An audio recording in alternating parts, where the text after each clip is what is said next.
आज का जो हमारा टॉपिक है वो है थाइमस ग्लैंड एंड पेनक्रियाज। आज हम थाइमस ग्लैंड और पेनक्रियाज को डिटेल में डिस्कस करेंगे।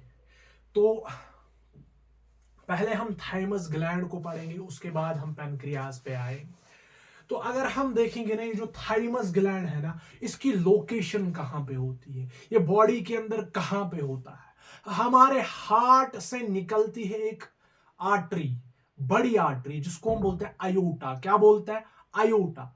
उस आयोटा के वेंट्रल साइड पे, late us suppose this is a heart, heart से निकली आयोटा, आयोटा के आगे वाले साइड पे, वेंट्रल साइड पे और यहां पे होती है स्टर्नम।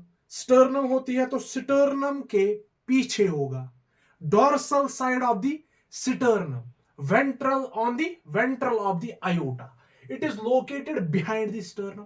स्टर्नम के पीछे यह है स्टर्नम, स्टर्नम के पीछे है। इसके बाद आएगा हार्ट, हार्ट से निकलेगी आयोटा, आयोटा के वेंट्रल साइड पे, आयोटा के वेंट्रल साइड पे होता है लोकेटेड कौन? Thymus gland. At the level of the heart होता है प्रेजेंट कौन? Thymus gland. लोकेशन बोल मुझे, located behind the sternum on ventral side of iota, behind sternum on ventral side of iota. समझ में मेरी बात आ रही ना? ये है, late us suppose this is sternum, sternum के पीछे, दिस इज स्टर्नम, स्टर्नम के पीछे है। उसके बाद आया हार्ट, हार्ट के वेंट्रल साइड पे है, आगे वाले साइड पे है। समझ में मेरी बात आ रही ना आपको? लोकेट कहां पे है? Behind the sternum on ventral side of iota, on ventral side of iota. तो ये जो थाइमस ग्लैंड है ना, इसका मेजर जो रोल होता है ना, इसका जो रोल होता है ना, वो इम्यून सिस्टम में होता है, फॉर इम्यून सिस्टम। इसीलिए इसको हम बोलता है थ्रोन ऑफ इम्यूनिटी। क्या बोलता है? Throne of immunity. क्योंकि इसका जो मेजर रोल होता है ना, वो इम्यूनिटी देने में होता है, वो इम्यूनिटी प्रोवाइड करने में होता है बॉडी को। समझ में मेरी बात आ रही है ना आपको?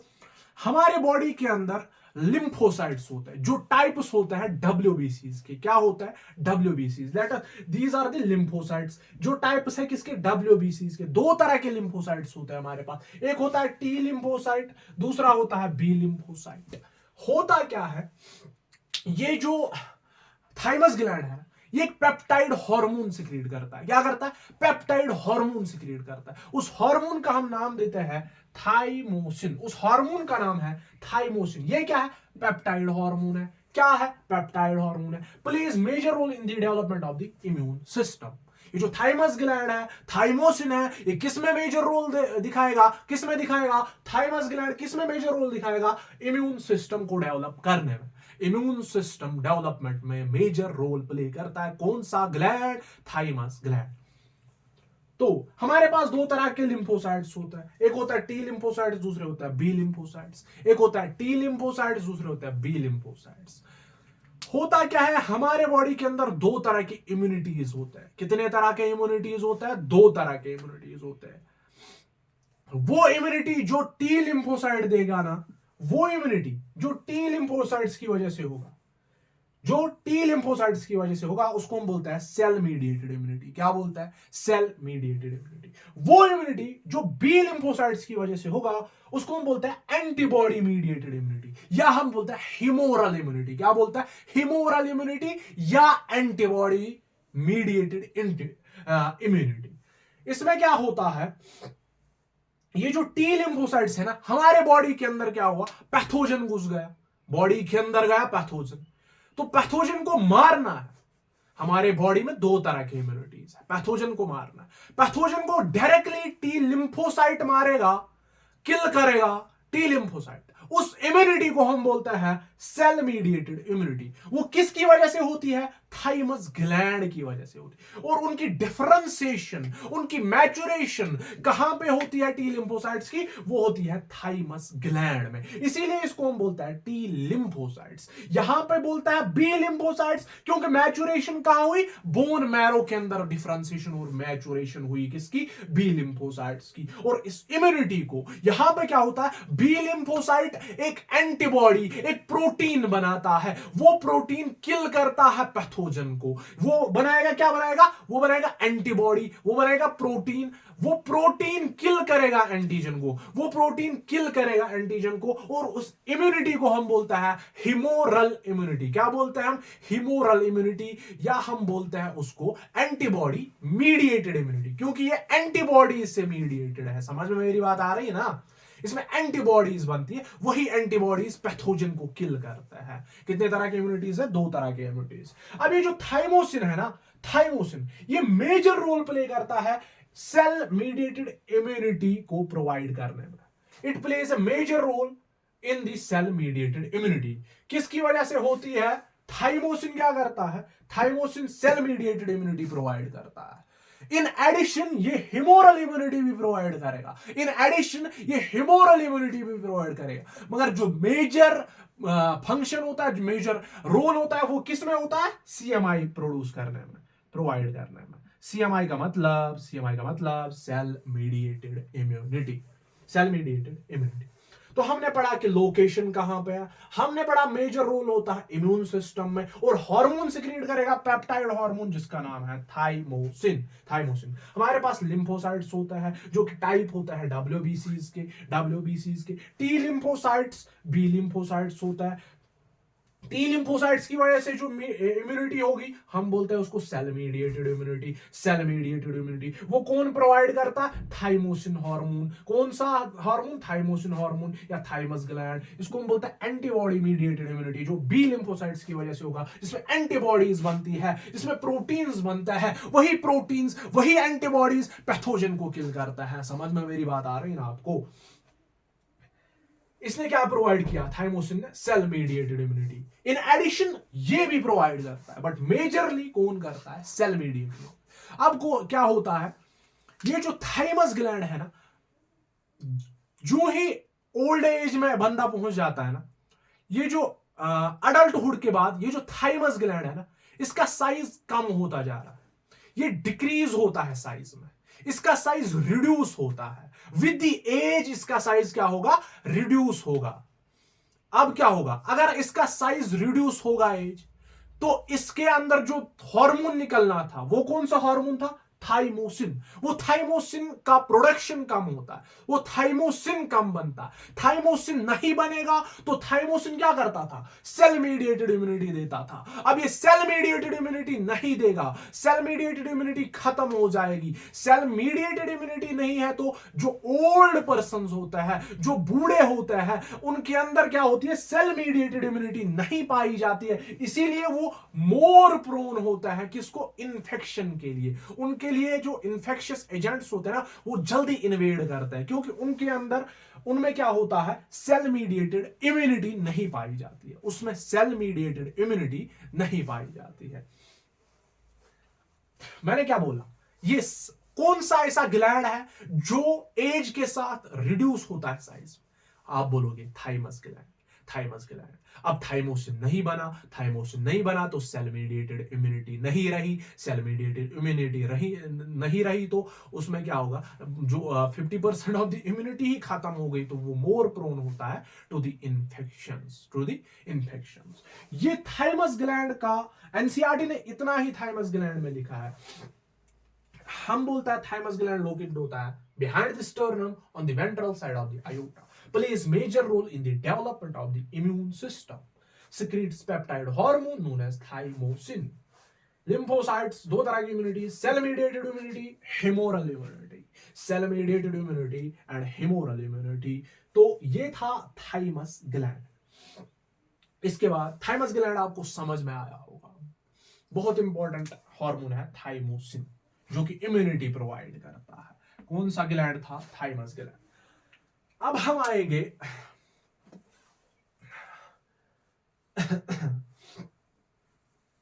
पैनक्रियाज पे। अब हम पढ़ेंगे पैनक्रियाज।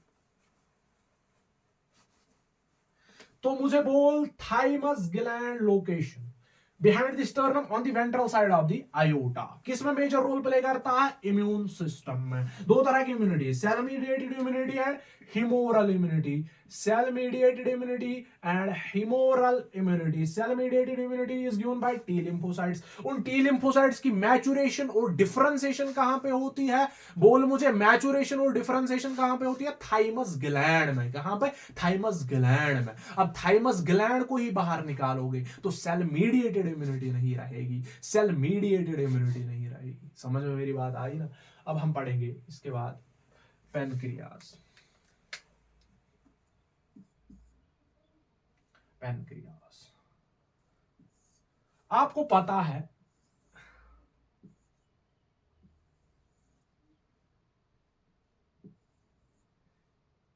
ये मैंने बनाया लिम्ब्स ऑफ ड्यूडियम, ड्यूडियनम के लिम्ब्स।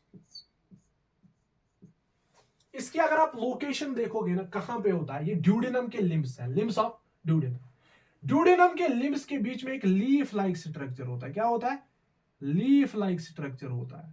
इस स्ट्रक्चर को हम बोलते हैं, ये जो लीफ लाइक स्ट्रक्चर है ना, इसको हम बोलते हैं, क्या बोलते हैं? पैनक्रियाज। क्या बोलता है? पैनक्रियाज। लीफ लाइक स्ट्रक्चर है। क्या है? लीफ लाइक स्ट्रक्चर है लिम्ब्स के बीच में। किन लिम्ब्स के बीच में? ड्यूडिनम के लिम्ब्स के बीच में एक लीफ लाइक स्ट्रक्चर होता है जिसको हम बोलता है पैनक्रियाज। क्या बोलते हैं? पैनक्रियाज। अब ये जो पैनक्रियाज है ना, इसमें दो तरह के टिश्यूज होता है। कितने तरह के टिश्यूज होंगे? दो तरह के टिश्यूज होंगे। एक होगा एक्सोक्राइन पार्ट, दूसरा होगा एंडोक्राइन पार्ट। इसीलिए हम बोलते हैं इसको कंपोजिट ग्लैंड या हिटीरियोक्राइन ग्लैंड। क्या बोलते हैं? लिखेगा कंपोजिट ग्लैंड, कंपोजिट ग्लैंड। क्यों? ये होता है, एक एक्सोक्राइन पार्ट भी होता है इसका, एंडोक्राइन पार्ट भी होता है, या हम बोलते हैं हिटीरियोक्राइन gland, heterocrine gland, heterocrine gland. अब क्या होता है, ये जो एक्सोक्राइन पार्ट होता है ना, exocrine part, exocrine part, exocrine part को हम बोलते हैं पैनक्रियाटिक। क्या बोलते हैं? Pancreatic acinus, pancreatic acinus.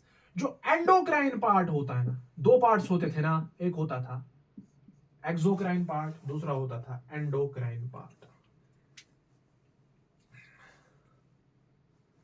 मैंने बोला एक्सोक्राइन पार्ट को हम बोलते हैं पैनक्रियाटिक एसिनस, एंडोक्राइन पार्ट को हम बोलते हैं आइलेट्स ऑफ लैंगरहैंस, लैंगरहैंस। जरा बोल मुझे, लोकेशन कहां पे होती है? लीफ लाइक स्ट्रक्चर होता है located between the two limbs of the duodenum. Duodenum के लिम्ब्स के बीच में होता है पैनक्रियाज। और एक कंपोजिट ग्लैंड होता है, या हम बोलता है हिटीरियोक्राइन ग्लैंड होता है, या तो कंपोजिट बोलेंगे या तो हिटीरियोक्राइन। मतलब इसमें एक तो एक्सोक्राइन पार्ट भी होगा, एंडोक्राइन पार्ट भी होगा, एक्सोक्राइन पार्ट भी होगा, एंडोक्राइन पार्ट भी होगा। ये जो एक्सोक्राइन पार्ट है ना, ये हम डाइजेशन में डिटेल में पढ़ते हैं, यहां पे हम ये नहीं पढ़ेंगे।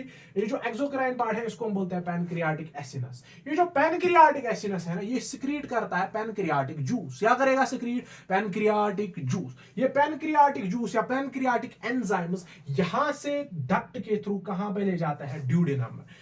इन एक्सोक्राइन ग्लैंड्स का क्या होता था? डक्ट होता था ना। ये डक्ट के थ्रू, पैनक्रियाटिक डक्ट के थ्रू अपनी सिक्रीशन को कहां पे फेंकेगा? ड्यूडिनम के अंदर। कहां पे? ड्यूडिनम के अंदर। तो ये जो पैनक्रियाटिक एसिनस पार्ट है, ये हमें यहां पे डिस्कस नहीं करना है, हमें एंडोक्राइन पार्ट डिस्कस करना है। क्या करना है? Endocrine part. इस एंडोक्राइन पार्ट को हम क्या बोलते हैं? Islet of Langerhans. क्या बोलता है? मेरे साथ मेरे बात बोल, आइलेट ऑफ लैंगरहैंस। ये मेरी बात आपको समझ आई ना? It's a composite gland, heterocrine gland, exocrine part, endocrine part. Endocrine part is known as islets of Langerhans.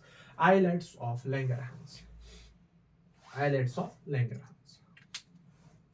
तो ये जो आइलेट ऑफ लैंगरहैंस है ना, यहां पे देखेगा, यहां पे देखेगा, इंपॉर्टेंट है।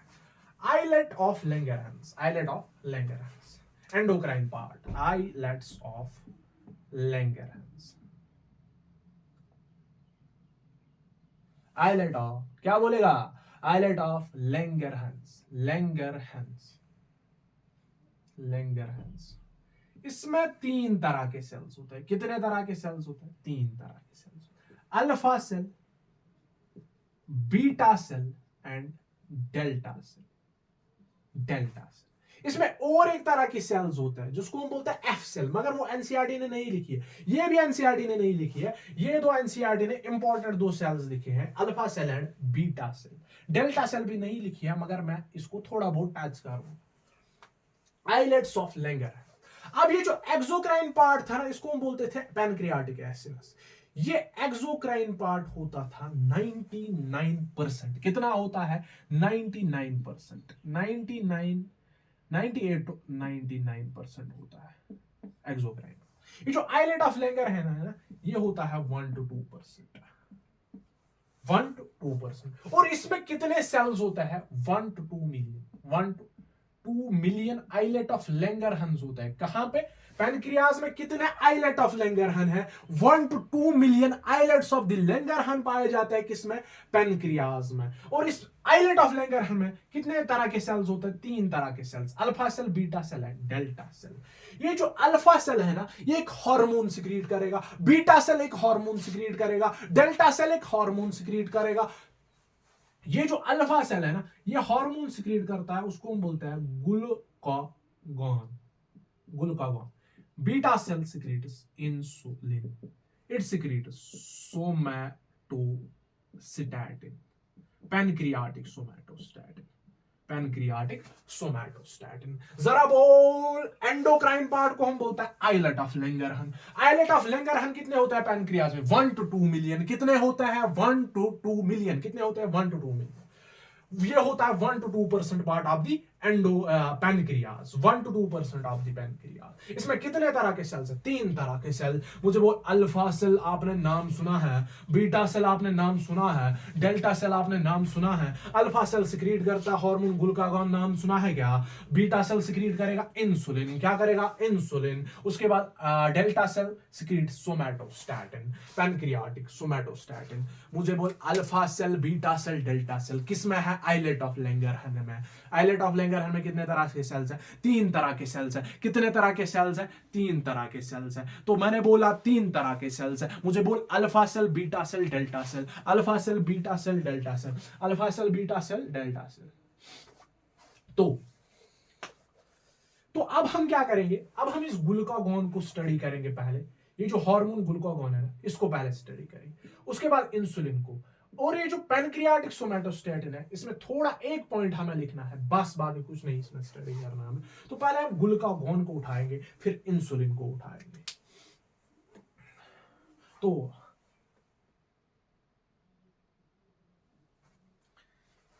होता क्या है, ये जो ग्लूकागॉन और इंसुलिन है ना, इनका काम होता है ब्लड के अंदर ग्लूकोज लेवल को रेगुलेट करना, मेंटेन करना। ब्लड के अंदर ग्लूकोज लेवल है, उसको रेगुलेट करते हैं, उसको मेंटेन करते हैं। कौन? ये दो hormones, glucagon and insulin. Both are antagonistic, both are peptide hormones. Antagonistic मतलब ये अपोजिट काम करते हैं। अगर ये बढ़ाएगा किसी चीज को, ये घटाएगा, ये एंटागोनिस्टिक है।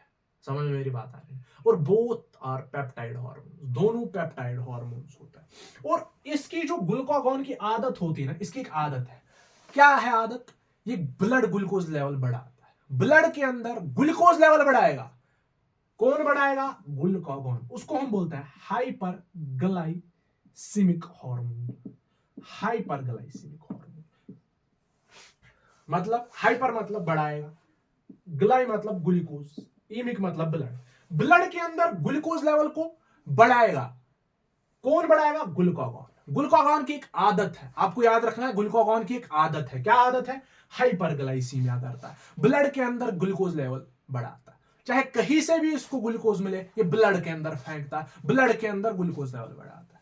ये जो इंसुलिन है ना, ये हाइपोग्लाइसीमिक होता है। क्या होता है? Hypoglycaemic hormone. मतलब ये ब्लड के अंदर ग्लूकोज लेवल को कम करेगा, ब्लड के अंदर ग्लूकोज लेवल को कम करेगा, ब्लड के अंदर ग्लूकोज लेवल को कम करेगा। दोनों आपस में क्या है? इसने बढ़ाया, इसने क्या किया? बढ़ाया। इसने क्या? घटाया। मतलब दोनों एंटागोनिस्टिक है। Both are peptide hormones, both are antagonistic hormones. मुझे बोल, अल्फा सेल ने सिक्रीट किया ग्लूकागॉन, आदत क्या है इसकी? हाइपरग्लाइसीमिया। इंसुलिन सिक्रीट किया बीटा सेल ने, आदत क्या है? हाइपोग्लाइसीमिया, ब्लड ग्लूकोज लेवल कम करना। दोनों का काम होता है ब्लड के अंदर ग्लूकोज लेवल को मेंटेन करना, ब्लड के अंदर ग्लूकोज लेवल को मेंटेन करना। हमारे पास 2-3 डेफिनेशंस हैं, 2-3 वर्ड्स हैं, मैं उनको डिस्कस करूंगा पहले, फिर हम ग्लूकागॉन के फंक्शंस पढ़ेंगे, फिर उसके बाद इंसुलिन आपको खुद आएगा, इंसुलिन आपको खुद आएगा, आप वही से बोलोगे इंसुलिन क्या करेगा। मैंने बोला इंसुलिन की आदत क्या है, ब्लड के अंदर ग्लूकोज लेवल को ड्रॉप करना, कम करना। ग्लूकागॉन का क्या है, इंक्रीज करना। मेरे पास एक टर्म है ग्लूकोजेनेसिस, जेनेसिस, जेनेसिस होता क्या है, लिवर सेल्स और मसल्स में ग्लाइकोजन होता है, स्टोर होता है ग्लाइकोजन, और हमारे बॉडी को क्या चाहिए होता है एज ए फ्यूअल, एनर्जी, क्या, ग्लूकोज, ग्लूकोज, ग्लूकोज चाहिए होता है as a fuel, as a energy. Glycogen कहां पे होता है, लिवर और मसल सेल्स में स्टोर होता है। होता क्या है, लिवर सेल्स में क्या होता है और मसल्स में क्या होता है, इनका कन्वर्जन होता रहता है, इनका कन्वर्जन होता रहता है। ग्लूकोज ग्लाइकोजन में कन्वर्ट होता है, ग्लाइकोजन ग्लूकोज में कन्वर्ट होता जाता है, कहां पे, लिवर सेल्स।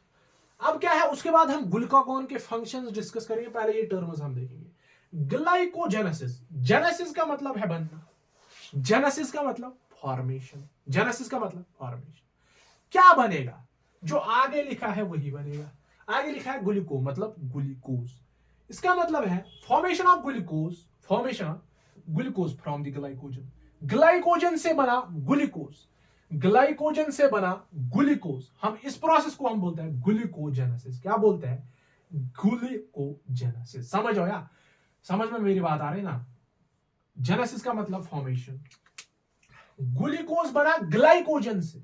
ये कहां पे चलता है, लिवर सेल के अंदर ये रिएक्शन चलती है, मसल्स के अंदर चलती है।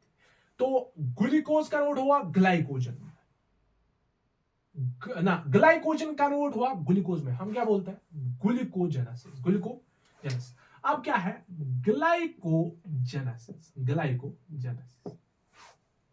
जेनेसिस का मतलब, जेनेसिस का मतलब फॉर्मेशन, ग्लाइको मतलब ग्लाइकोजन, ग्लाइकोजन बनना इज नोन एज ग्लाइकोजेनेसिस। कहां से बनेगा, ग्लूकोज से बनेगा, ग्लूकोज से बना ग्लाइकोजन, ग्लूकोज से बना ग्लाइकोजन, हम क्या बोलते हैं, ग्लाइकोजेनेसिस। क्या बोलते हैं, ग्लाइकोजेनेसिस। तीसरी टर्म ग्लाइकोजीनोलाइसिस। लाइसिस का मतलब होता है ब्रेक डाउन, लाइसिस का मतलब होता है टूटना, लाइसिस का मतलब होता है टूटना। तो ग्लाइकोजन, ग्लाइकोजन टूट गया, किसमें टूटेगा, ग्लाइकोजन का ब्रेक डाउन हुआ ग्लूकोज में, समझ आया। ग्लाइकोजन का कन्वर्जन हुआ ग्लूकोज में, ग्लाइकोजन टूट गया किसमें, ग्लूकोज में। समझ में मेरी बात आ रही ना आपको। ये क्या होता है, ग्लाइकोजीनोलाइसिस, जीनोलाइसिस। लाइसिस का मतलब क्या है, ब्रेक डाउन, ब्रेक डाउन हुआ किसका, ग्लाइकोजन में, किसमें, ग्लूकोज में। समझ में मेरी बात आ रही है।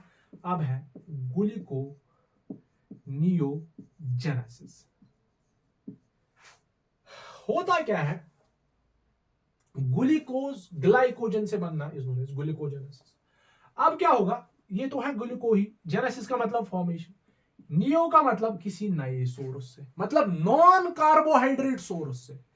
Late us suppose lactic acid, fatty acid, उनसे बना क्या, ग्लूकोज, उसको हम बोलते हैं gluconeogenesis. Fatty acid, lactic acid मतलब कि नॉन कार्बोहाइड्रेट पार्ट से, ग्लाइकोजन से, ग्लाइकोजन से नहीं बना, ग्लाइकोजन से नहीं बना, ग्लाइकोजन को छोड़ के एक्सेप्ट ग्लाइकोजन बना क्या, बना क्या, ग्लूकोज बना, उसको हम बोलते हैं ग्लूकोनियोजेनेसिस। क्या बोलते हैं, ग्लूकोनियोजेनेसिस।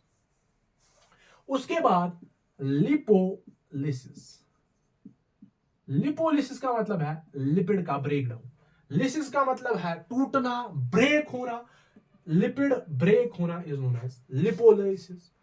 लिपोजेनेसिस, लिपोजेनेसिस, जेनेसिस मतलब फॉर्मेशन, लिपो मतलब लिपिड का बनना from glucose is known as lipogenesis. अब आप खुद बताओगे ग्लूकागॉन की आदत क्या है, ग्लूकागॉन का आदत था हाइपरग्लाइसीमिया करना, ब्लड के अंदर ग्लूकोज लेवल को बढ़ाना, ब्लड के अंदर ग्लूकोज लेवल बढ़ाना। कैसे बढ़ेगा? ग्लूकोजेनेसिस, मतलब ग्लूकोज बढ़ रहा है किससे? ग्लाइकोजन से। तो ग्लाइकोजेनेसिस को इंक्रीज करेगा, it will increase the glycogenesis, glycogenesis increase. क्यों? ग्लूकोज बढ़ा। क्या? ग्लूकोज बढ़ा। ग्लाइकोजेनेसिस नहीं, क्योंकि इसमें ग्लूकोज नहीं बनता। ग्लाइकोजिनोलाइसिस, ग्लाइकोजन का तोड़ना into glucose is known as glycogen. Glucose बढ़ रहा है तो इसको भी इंक्रीज, क्या इसको भी इंक्रीज करेगा? हाँ। Gluconeogenesis, lactic acid, fatty acid, उन सब से बना क्या? ग्लूकोज, इसको भी करेगा इंक्रीज, क्योंकि ग्लूकोज बढ़ रहा है। आदत क्या है इसकी? ग्लूकोज को बढ़ाना। उसके बाद होता क्या है? ब्लड के अंदर ग्लूकोज है वो सेल्स के अंदर चला जाएगा, सेल्स के अंदर चला जाता है। ब्लड से ही तो सेल्स में ग्लूकोज जाता है ना। ये क्या करेगा? ब्लड के अंदर इसकी आदत क्या है? इंक्रीज कराना। अब ये ब्लड से ग्लूकोज सेल में क्या फेंकेगा? क्या ये ब्लड से ग्लूकोज सेल में जाने देगा? नहीं जाने देगा।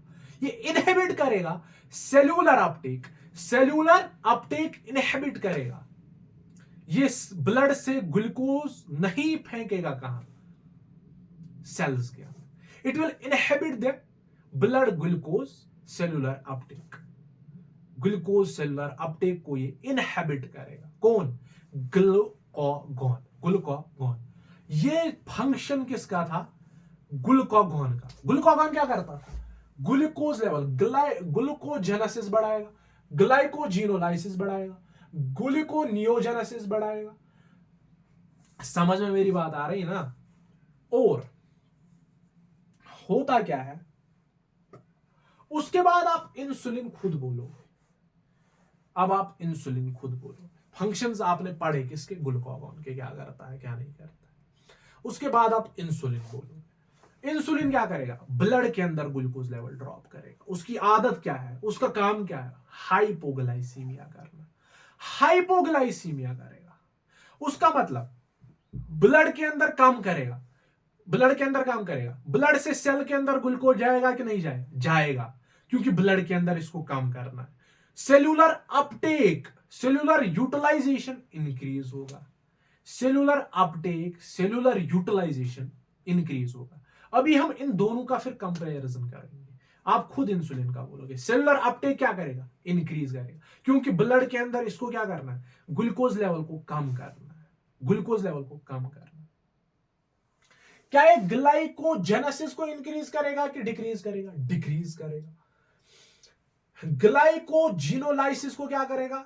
ग्लाइकोजिनोलाइसिस, ग्लाइकोजिनोलाइसिस मतलब ग्लाइकोजन बना, ग्लाइकोजन का टूटा इनटू ग्लूकोज, ये भी डिक्रीज करेगा। ग्लूकोनियोजेनेसिस, ये भी डिक्रीज करेगा। लिपोजेनेसिस मतलब ग्लूकोज से बनेगा लिपिड, मतलब ग्लूकोज कम होगा। इसकी तो आदत है ग्लूकोज कम करना, तो लिपोजेनेसिस इंक्रीज करता है इंसुलिन। ये करेगा इंसुलिन इंक्रीज, ठीक है ना। इंसुलिन क्या करेगा? इंक्रीज। इंसुलिन का एंटागोनिस्टिक फंक्शन। ग्लाइकोजेनेसिस मतलब ग्लाइकोजन बनाएगा ग्लूकोज से, ये भी करेगा इंक्रीज। कौन करेगा इंक्रीज? ये इंक्रीज कौन करेगा? इंसुलिन, इंसुलिन, इंसुलिन, ठीक है ना। समझ में मेरी बात आ रही है? इंसुलिन के अपोजिट फंक्शंस। ये ब्लड के अंदर ग्लूकोज लेवल को ड्रॉप करेगा, सेल्यूलर अपटेक को बढ़ाएगा, सेल्यूलर अपटेक को बढ़ाएगा। करेंगे हम, यहां से लिखेंगे ग्लूकागॉन, यहां से इंसुलिन, यहां पे कुछ पॉइंट्स लिखेंगे। हम देखेंगे फंक्शंस दोनों के, ग्लूकागॉन के भी, इंसुलिन के फंक्शंस भी। पहला अगर हम देखेंगे ना, blood glucose level, blood glucose level. जरा मुझे बोल, इसकी आदत क्या थी? ब्लड ग्लूकोज लेवल बढ़ाना। इसका क्या था? डिक्रीज करना। Thus it is a hyperglycaemic hormone, this is a hypoglycaemic hormone. ये हाइपरग्लाइसीमिक हार्मोन था, ये हाइपोग्लाइसीमिक हार्मोन था। उसके बाद cellular uptake, cellular uptake, cellular Uptake. ये क्या करता था? सेल्यूलर अपटेक को ये ब्लड के अंदर बढ़ाएगा, सेल्स में नहीं जाने देगा। सेल्स ये ब्लड के अंदर ही रखेगा, तो it increases the cellular Uptake. It inhibits the cellular Uptake, क्योंकि ब्लड के अंदर रखना है, तो ये it increases the cellular Uptake. क्या होता है, ब्लड से सेल्स में जाएगा ग्लूकोज, तो ये क्या करेगा, ब्लड से नहीं जाने देगा, मतलब it decreases the cellular Uptake, it increases the glucose level, दस इट्स अ हाइपरग्लाइसेमिक हार्मोन। यहां पे हाइपर, ये क्या करेगा, हाइपो।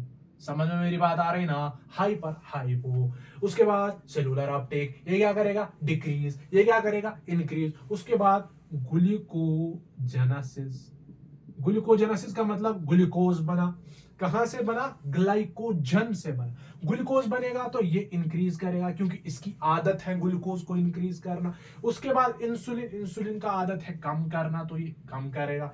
उसके बाद ग्लूकोनियोजेनेसिस, मतलब नए सोर्स से ग्लूकोज बनना, ग्लूकोनियोजेनेसिस, तो ये तो इंक्रीज करेगा, ये क्या करेगा, डिक्रीज करेगा।